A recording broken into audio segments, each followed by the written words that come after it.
Hey guys, how are you today? I am here. My Avenir arrived today, so I have been trying to get her set up. She finally made it up the stairs, and quite the episode, quite the adventure today getting her upstairs. Actually, getting her off the pallet, out of the box in the driveway. So, and I'm not a tall person, so lifting that off of a pallet, which makes it about 4 inches more high, out of the box into the house. So I was determined to get her upstairs though, without my husband's help today. So good to see you guys. Hey Sharon, hey Sandra. Everybody today seems it's a YouTube kind of day today instead of a Facebook. That's kind of unusual. Usually kind of things are opposite. There were not many questions today.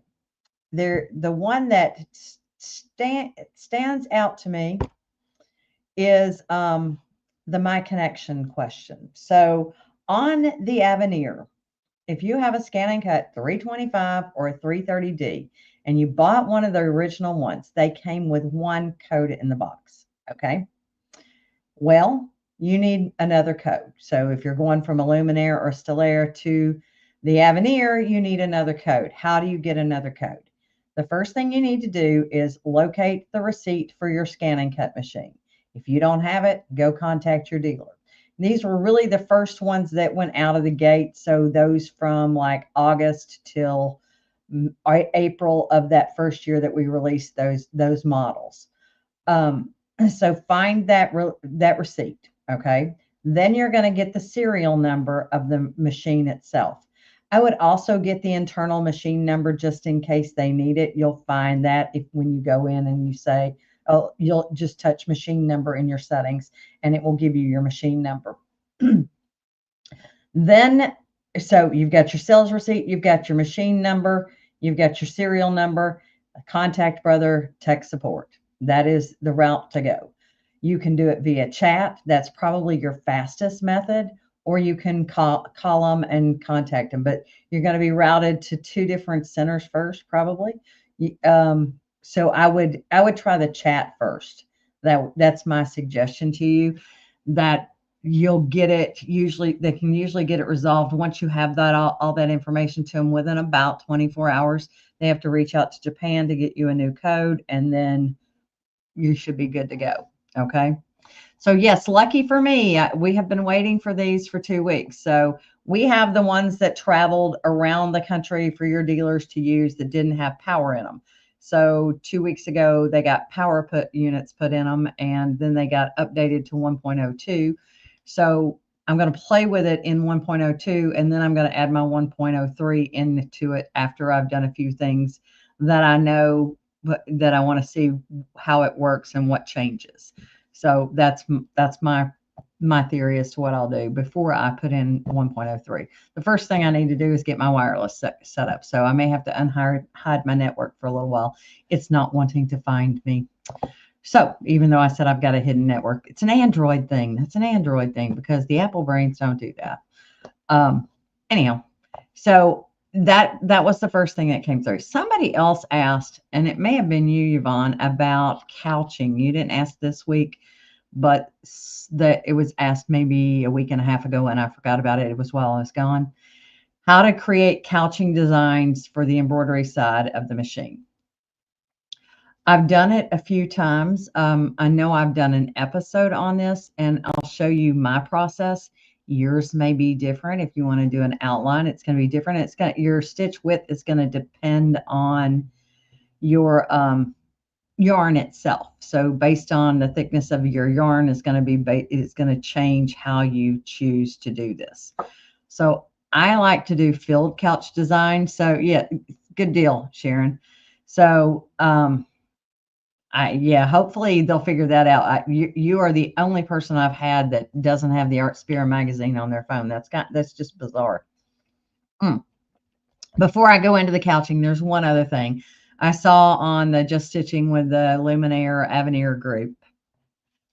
Somebody talking about saving to the cloud pocket. Okay, when you save to the cloud pocket, that actually lets you communicate back into P-Design 11. It does not go into Artspira. Artspira can't receive from a machine. It can send to the machine, but it can't receive information back from that machine. So that wire, when you save to the wireless pocket, and I haven't looked, I'm assuming it's the same as it is on the Luminaire. When you save to the wireless pocket, it's actually coming to your network machine settings in your P-Design 11 software. Doesn't work with Design Database. It only works with the P-Design 11 software. That's the only one that has that two-way communication software-wise. Okay. And to retrieve those, I'll show you that here real quick. Let me share my screen.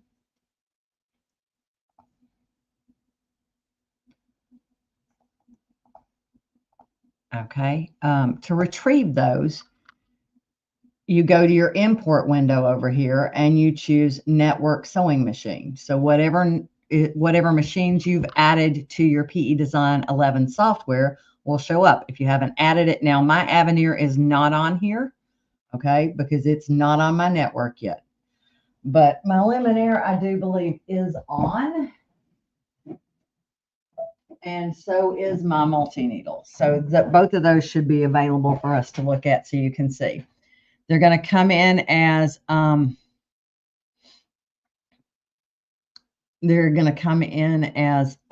I trying to say? PHX files. So but they should automatically be recognized. Hold on. It's just taking it a while. I've got the circle spinning today for some reason. I am not sure what's going on at all. It's kind of weird today. Yeah, I'll shoot out an email and see if I can find out see if anybody on that Artspira development team knows what's going on. I have a direct line of communication to that. So Sarah and myself and a few others are on the Artspira team. It's just the people in the office are not us. Well, guys, my machine is deciding it doesn't want to talk today. What is going on here? I'll come back while we're waiting on this to wake up. Hey, Edna, good to see you. Hey, Robin, it's been a while. Good to see you. So just kind of hang on with that one because you're the only one. You're kind of a one-off. All right, so here we go. It's finally found a machine. All right, so it's found my multi-needle. And if I go to Rhoda, that should be my Luminaire. But that's where the designs that you have sent to your machine land. So if you save it out of your wireless pocket, this is where it lands. Okay. Now it's going to take that one a while to find that as well. So give it a second.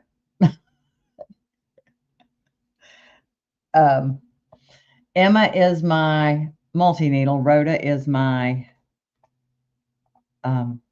Luminaire. I don't know what my Avenir's name is going to be.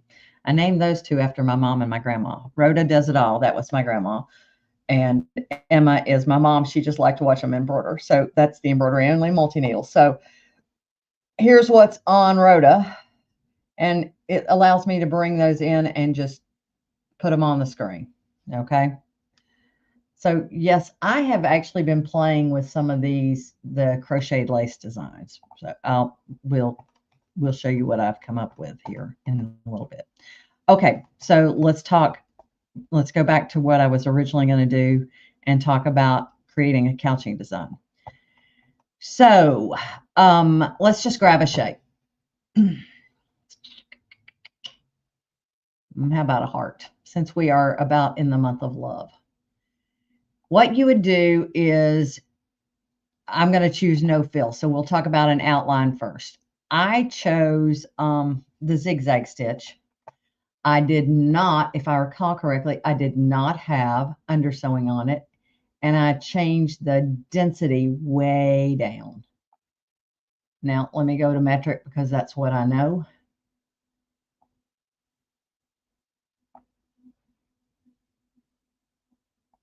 I mean, you can do it however far down you want to go. So your zigzag width is dependent on how wide your yarn is. You want it to catch the yarn.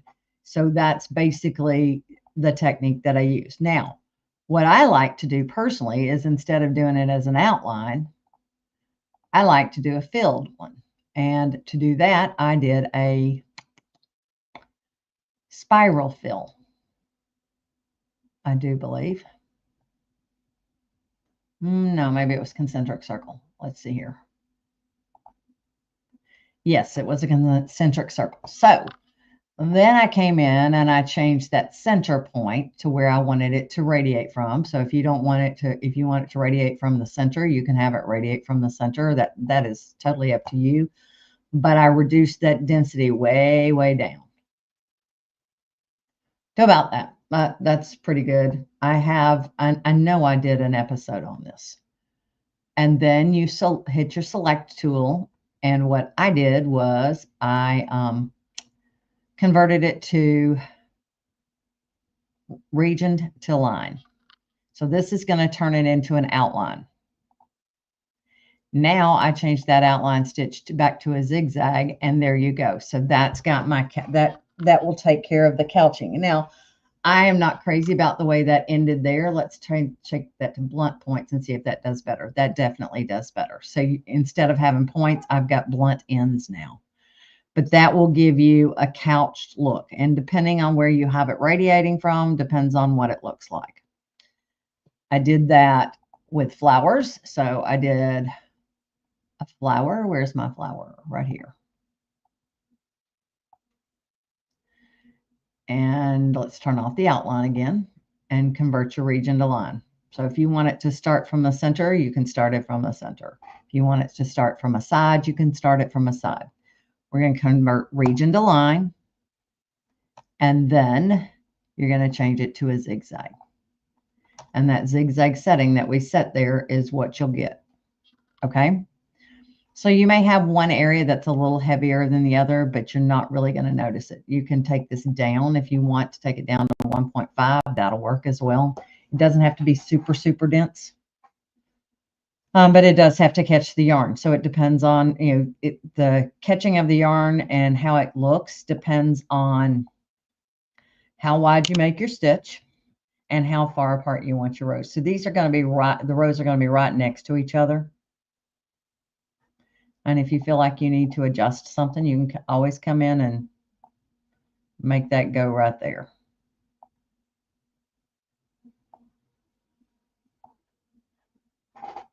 Oh, that's how that works. Okay, guys, next question. I've heard a lot of questions about the difference between BES4 and BESSilver. I have discussed that recently. I'm pretty sure I discussed it back in August or September. I'll go back over that a little bit. So BES4 with all of the Power Packs. So, and I'm talking all of the Power Packs, gives you wireless connectivity to both your ScanNCut and your embroidery machine. BESSilver does not. Okay. It has all of the Power Packs in it except for anything that is wireless. So it does not do the wireless connectivity. You will have to use your Canvas workspace to send it wirelessly if you want to go wireless. If you want to go wireless to your machine, you can use Design or Design Database Transfer. What else? It has all 3 Power Packs built into it. So you get your rhinestone creation tool. All of the artwork tools for the ScanNCut are included in it. You get your decorative fills. You get your nap control. So you get all of those features. You get the template wizard as well. You get, in addition to those, you get the new auto punch. So let me come over here and show you that. So you have an auto digitizer. This is a multi-step process. And then you have your one-step digitizer. So if I hit auto digitizer and I grab something, we're going to go ahead and touch next. This is asking you how many colors. If you remove a color, it's just going to blend into the previous color. So I go ahead and leave that alone. And there you go. So you can come in and say your recipe to begin with, if you know what you're going to put it on. If you don't, leave it at normal. You can turn off your any colors that you don't want. So I just turned off all of the white around the outside. If I didn't do that, it's not a big deal. I can always delete it later, but you can do that right here. You can also change the size as you're digitizing, and it will do it proportionally as long as the lock is engaged. Okay. I'm going to touch next. If you add an outline, it's going to add an outline to each of the regions. That can only be done in this auto digitizer. One step does not give you the outline. If you want an outline, you need to do auto digitizer. If you add a border, it's going to put a rectangle around everything. You have a steel border and an applique border that you can choose. So if you wanted to make a patch out of that, that's how you would do it. And you can choose which color. Let's see here. Let's replace the color. Let's say I want that to be red instead. Oh, nope, that's the, sorry about that. The red is the underlay. So this is my color that I want to replace, actually. There you go. Yellow's the cover. We'll make it orange. Didn't change. Interesting. I haven't played with that, so I would change it elsewhere, I guess.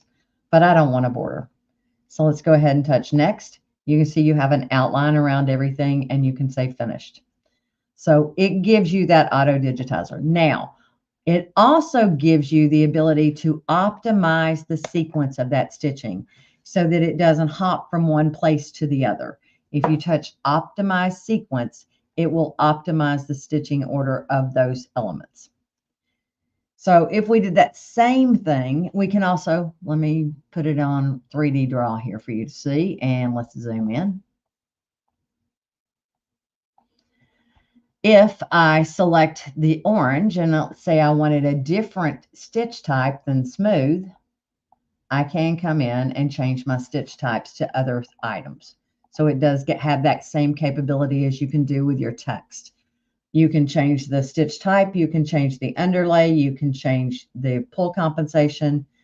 So if you want pull compensation, you can come in and say absolute, and you can tell it you want 0.2 millimeters. And apply, and it's gonna give you that pull compensation. That's always a good idea, especially if you're auto digitizing, to add some pull compensation in, because if it is meeting right up with each other, so if one edge is buttoned to the other and not bleeding in, that means you're going to have a gap. So having that little bit of pull comp in each of your areas is always a good thing. If you applied a recipe, it would do that automatically for you. Okay. Now, the other thing that it has that BES4 does not have is, is the thread painter. So this is the thread painter, and it allows you to assign different themes to different items. So, oh, wait a minute. I've only got one section selected. Let me go. Now let's try it again. Let's do all items and thread painter. So it will select, you can select different things. So if you looked, it was just, the previous one was just doing the center part. I had created a theme for an ombre color selection. Well, let's say you wanted to do pink blossoms.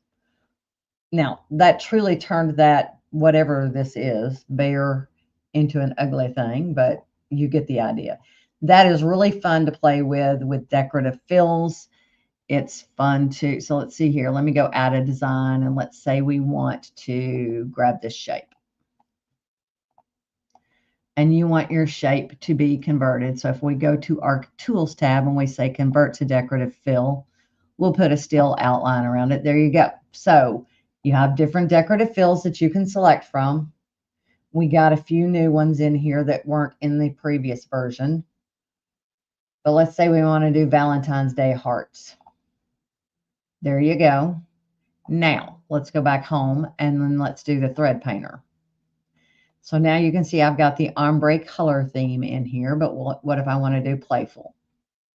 You can always adjust where it splits. So if you don't want as much purple, you can change it from purple. If you want more green, you can add more green. You can add more orange, depending on what you want to do. You can also blend. Blend is going to add a lot of color stops, just so you know. And so now it's giving you more in between colors. All right. And when you say, okay, we're not going to save my changes to playful. We're just going to let it go. And there you go. So now you have a much different look than what you had before. Okay. All right. So let me delete. Let's see here.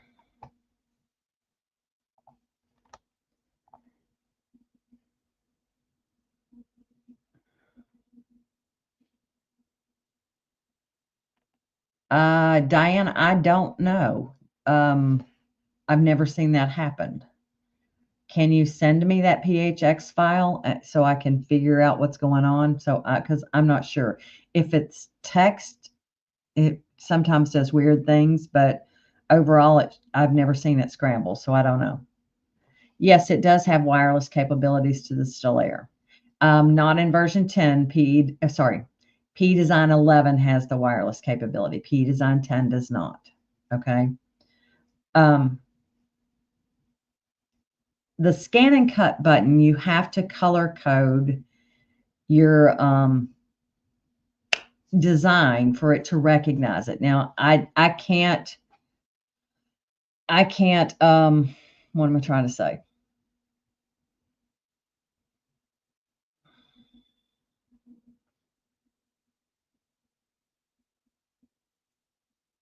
Okay, so let me show you. I can't do it in 10. I can do it in 11. 10 does not run on this computer for some reason. I do not know why. It will work on my other computer. It will not work on this computer. Have no clue, because and it's probably because I'm using the same dongle for both, but it works on the other computer. So we'll go here and hit File and New. So I'm going to pull in a file from my computer, from a folder. And let's see if I can find one that I want. Not in downloads. Commercial embroidery designs, maybe. Okay. So this is an embroidery design from another company. Okay. These are applique designs. But if you notice, I've got blue here. I've got black. I don't have any applique colors, right? So that's the first thing. Whatever I want it to cut, I need to color code that to applique material. So I want it to cut this, and I want it to cut this. So I will go over to my color tab and choose Brother Embroidery Thread. And then, actually, I don't have to do that here. Sorry. I do have to do something, though. So I'm going to select this. We're going to go to the Stitches tab, and you're going to divide by color. Then you're going to select the part that you want to send to your ScanNCut machine. You're going to do them individually. Yeah, because these are going to be so close together that it will be best for you if you do them individually. So I would select this piece, hit the Select Patterns icon, go to your ScanNCut, and export. Change that offset spacing down to 0, and then you can send it to Canvas Workspace. It's going to the Canvas Workspace cloud. Hold on. It's got to like me here. My firewall is being ornery today. Try it again.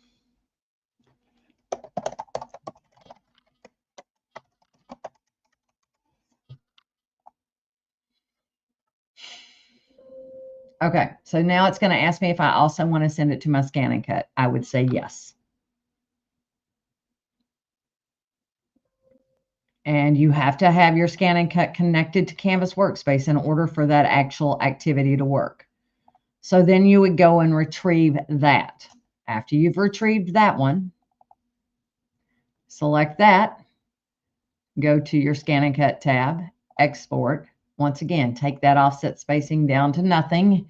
You can add an offset at the machine, or actually you could add an offset here. I think you'll have better luck if you do it at the machine. Send it to Canvas Workspace, say OK, and say OK. So once you've retrieved your first part on on the machine itself, you can come back in here. Now let's see if we could do both of these at the same time, just for giggles. Export for this, so you can see how I grouped them both together that way. If I go down to 0, they're both grouped together. So for this particular file, sending them at the same time, not an option, because it makes them all one unit, because that is overlapping. So the way I was telling you before would be the way you would do it. Okay. Now, to bring something in, you have to have saved it to your computer. So you need an FCM file, and you choose import. So you import your FCM file. What I usually do is transfer from my ScanNCut, and then I will come over here and go to Canvas Workspace and bring it in.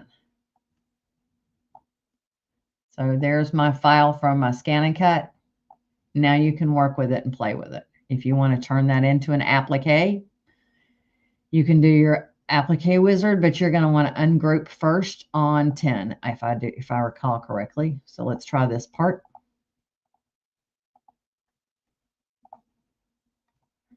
And you want to replace. Ooh, that's too tiny for that. What did I have as my stitch length? I didn't pay attention. Okay, so it's just too small. Oh, what hoop size am I in? Yeah, that would be why. Usually I work in a little bit bigger of a hoop. So since that's such a big design, let's make it, in order to make it be a good applique, we need it bigger. There you go. Now let's grab all of this.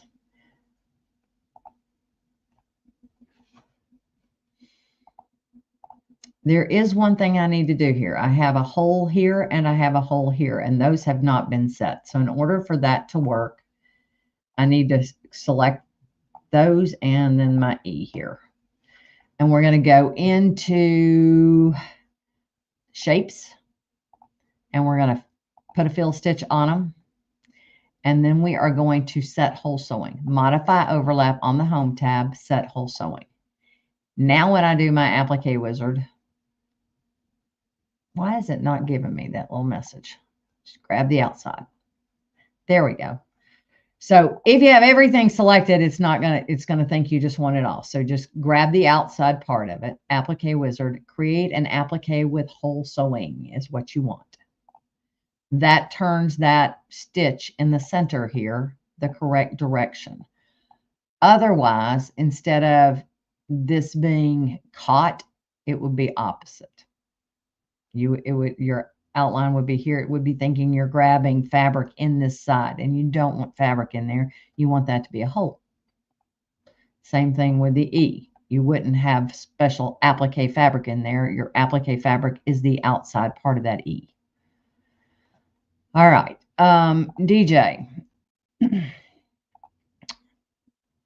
Hello, Annette. Glad you could join us. All right, DJ. I have done this multiple times on in the software. Do you want a decorative fill? Do you want a programmable fill? Or what kind of a fill are we talking about? Regardless, I can take you over here to start. You're going to go to your options menu and you're going to choose Programmable Stitch Creator.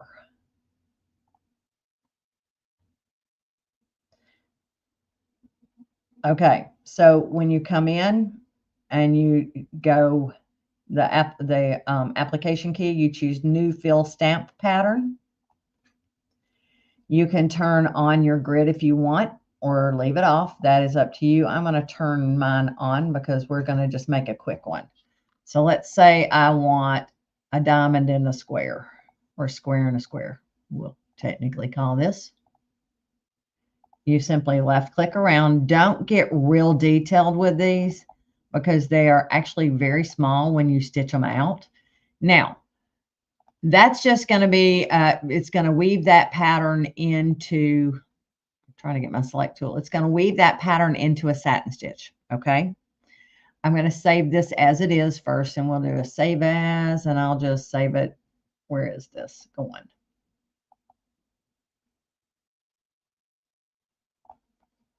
I will I'll do patterns, and I will hit a new folder in here, and we're going to call this live fills, live stitches. And I'll call this square and a square.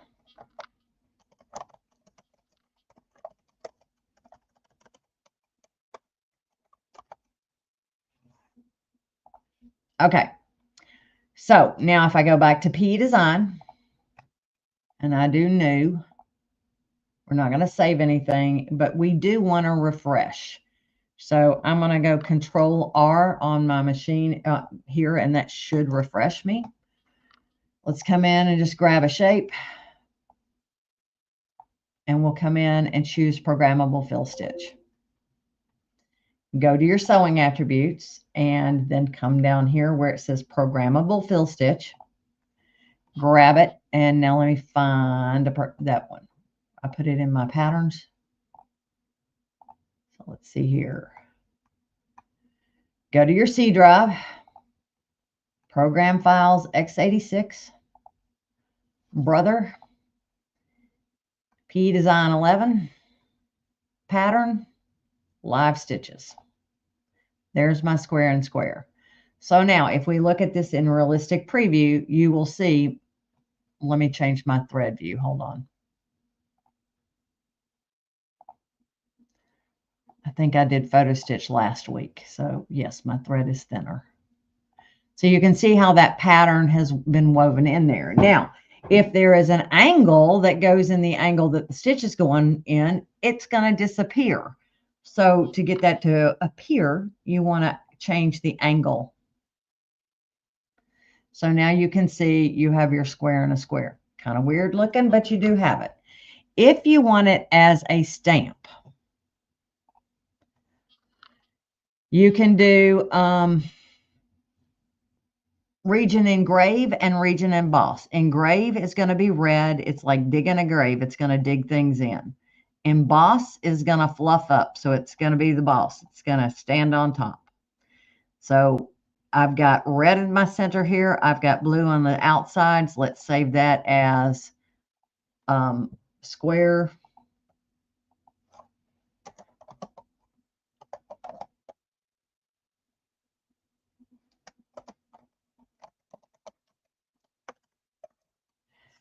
All right, we'll save that one.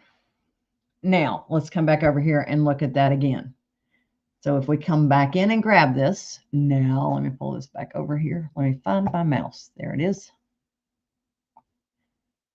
So now you can see this one is color coded. And when you click OK, part of it's going to be embossed. So those are my outside corners that are embossed, and my inside area is engraved. If you change back to the default settings of your angle, you get a different look. So depending on what you've got, depending on where your angle's going, depends on where things are. I have nothing going 0 degrees. So that's going to give you your most true look. All right. Now you can also change the size of these. They can go up to 10 millimeters. Don't believe I don't think they've changed that to where I can go any higher. That's why I say don't get real excited about these, because they can't be huge. They're going to be small. All right. Oops, I didn't mean to do that. Now, if you use them as a stamp, however, there are a couple other things. Let me show you down here. If I choose base sewing, instead of it weaving that pattern into a satin stitch, usually it will hit it in. Why is it not changing that? Let's go back to the plain one. Instead of that weaving it into a satin stitch, you can see now it's woven that into a fill stitch. You don't want to get real excited with programmable fills. And here's the reason why. They're going to greatly increase your stitch time, and they have a tendency to gap. So you really want to look at where your start and stop points are when you're doing a programmable fill. So if we look at this and we go to our select tool, entry exit points, this one's gonna, let's watch it sew. And you also want to make sure you have your undersewing on. All right, so R1 is where it's going to start. R2 is where it's going to end. But I can tell there's something funky that's going to happen right there. So if we watch this sew, and I don't know that there's any way to get rid of that funkiness. I think it's going to happen regardless. But we can try because it's got to do the two sides of the heart. So we can try, though. Let's see what happens if we do this.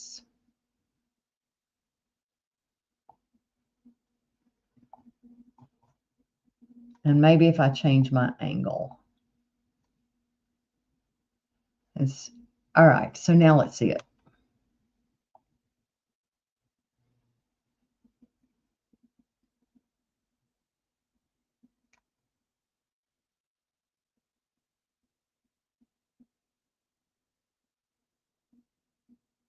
All right. So I've got it's stopping in it. Where did I have it stop? So let's see here. Let's move this back down to here. Now watch it.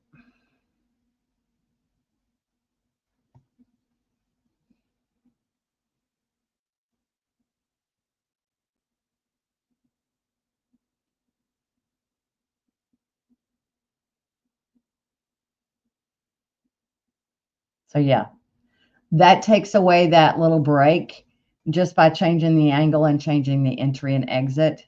That would take care of you. Okay. Fran, your dealer is the only one that can sell you PE Design 11. We are not coming out with a 12 at this time. So that's you. If we were going to come out with it this time around, it would have been for the Avenir. And I mean, because that's generally when we release a new version is when we come out with a brand new top of the line. And they didn't do that this time. So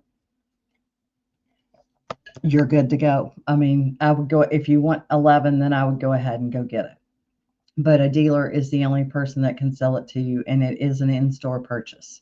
So you have to, I mean, you may find it at a show for a less price, or your local dealer may give you a deal on it. But I mean, I would start with my local dealer first because you do want them to stay in business. You want them there for when you need that service and when you need help. So that's the first person I would go to. But if they don't have it, or they're, you can always look at a show. Okay, guys. Let me think. I honestly don't have much else for you today. My brain is frittered. I am very warm up here in my room today, which is unusual. Usually it's cool up here, and I have not turned it on.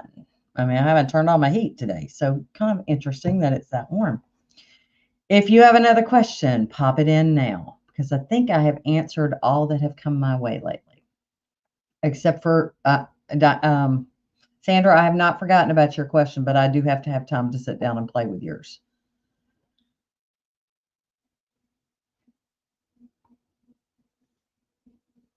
I'm looking to see anybody else send any questions in. None that have come through my email. So I think if there is nothing else today, then I'm going to say goodbye. Let's see here. Something else came through. So thanks, Sharon. I hope too. We are trying to get her set up so I can get to playing, because I have, if you're, I don't know where you are. If you are in the Wisconsin area, next weekend, I will be doing an Avenir event. I'll be doing a lecture demo on the Avenir in Appleton, Green Bay, and Wausau at Aunt Anna's Sewing Center. So yes, email to me, Diane. You should have me. You have emailed me many, many times. It's Cindy Hogan at Cynthia's Embroidery.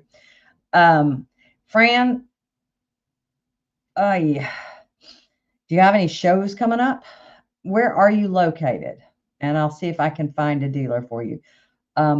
email me where you're located, and I'll hunt for a dealer that's the closest to you. Excuse me. Didn't mean to hiccup on you. All right, guys. If there is nothing else, it's CINDY, by the way, Diane. I don't want to put that in here because I will get random emails from a gazillion people that are all spam. I don't know why they decide to. I don't know why they. I mean, they troll us. It's kind of one of those things. They just troll. So if y'all get random things about, hey, you guys look like you'd be really a nice person to be interested in. I usually, when I get those things, I go in there and I block that person and I delete their comment. But they usually will hit like all in one night, and they'll get everybody on that post. So I try my best to go in there and get rid of those, but it's kind of crazy. Oh man, sorry about that, Miss Cheryl. All right, guys, y'all have a great rest of your day, and I will see you next Tuesday. Send in questions now if you have them. And if you have new Avenir questions, I may be able to answer those by next week. We'll see. We'll talk to you later. Bye-bye.